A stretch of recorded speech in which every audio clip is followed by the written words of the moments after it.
ने अपनी माँ के कहने पर गांव में शादी कर ली थी। लड़की का नाम था सुनीता। माँ का कहना था एकदम मॉडर्न बहू नहीं हो, लेकिन उन्हें नहीं पता था कि गांव से आने वाली बहू सुंदर सुशील तो होगी और उसको गांव से बाहर भी निकाल लाएंगे, लेकिन उसके अंदर का गांव का। शादी के कुछ दिन बाद, माँ टिफिन तो देना जरा। बेटा अब तो स्कूल नहीं, ऑफिस जा। माँ से नहीं, अपनी बीवी से टिफिन मांगा कर। ओके माँ। सुनीता टिफिन ले आओ। 1 किलो टिफिन, इसके अंदर पिस्ता डाल दिया है। पिस्ता क्यों? सास जी ने बोला था ना कि आपको पिस्ता बहुत पसंद है। ओहो, मैंने पिस्ता नहीं, पास्ता। पास्ता? कहीं होता है पास्ता? अरे बेटी तू रहने दे, मैं बना दूंगी। अच्छा किया कि पाव भाजी बनाने का नहीं बोला, वरना किसी के पाव बना देती है। सुनीता को बुरा लगता है, लेकिन उसकी नादान हरकतें कम नहीं होती। ऐसे ही एक दिन, अरे तुमने ये क्या लगाया है? अरे आप वो फूल लगाते हैं ना, वही।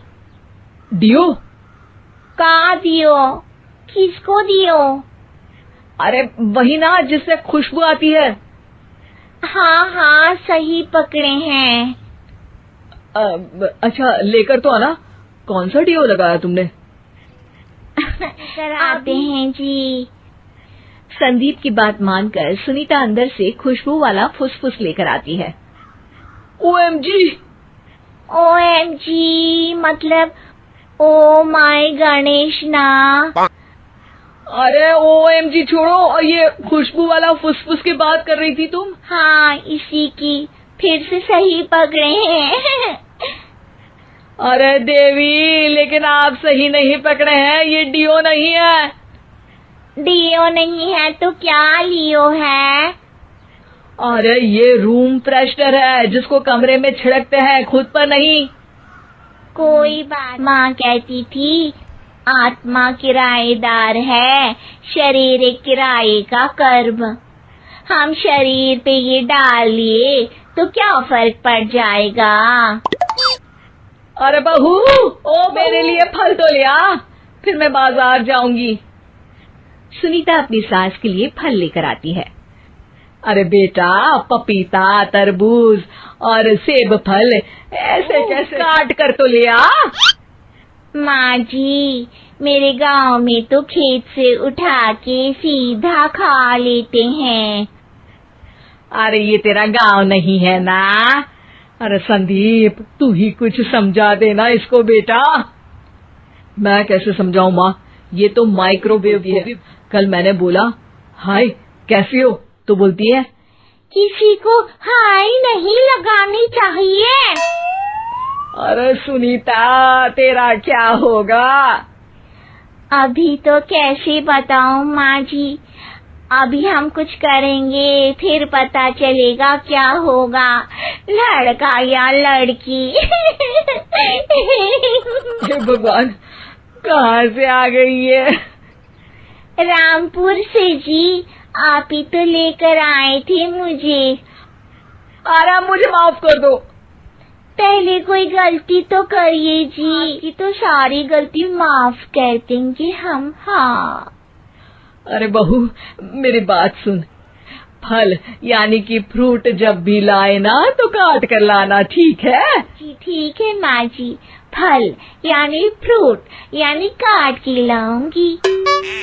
सुनीता रोज ही कोई ऐसी हरकत कर देती जिसकी वजह से उसे घर में 2 बातें सुननी पड़ती।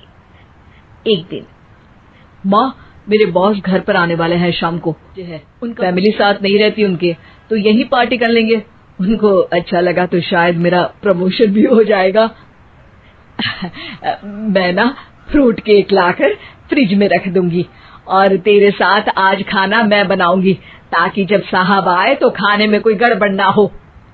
शाम को जब सारी तैयारियां हो जाती है, संदीप के साथ बड़े साहब भी घर आते हैं। फ्रूट केक तो ले आना बहू, फिर खाना खाएंगे। अरे इस सब की क्या जरूरत थी? आपने बुलाया वही काफी है। सर, आपका परिवार शहर में नहीं है तो हम ही आपके परिवार जैसे हैं सर।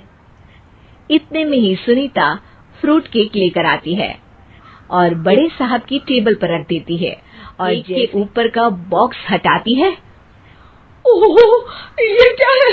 केक तो कटा हुआ है। मैं तो ऐसा नहीं लाई थी। आप मुझे शाबाशी दे सकती है माँ जी, मैंने ही केक काट दिया। आपने कहा था ना, फल यानी फ्रूट यानी हमेशा काट के लाना। तो फ्रूट केक भी तो फ्रूट ही है ना, तो मैंने पहले ही काट लिया।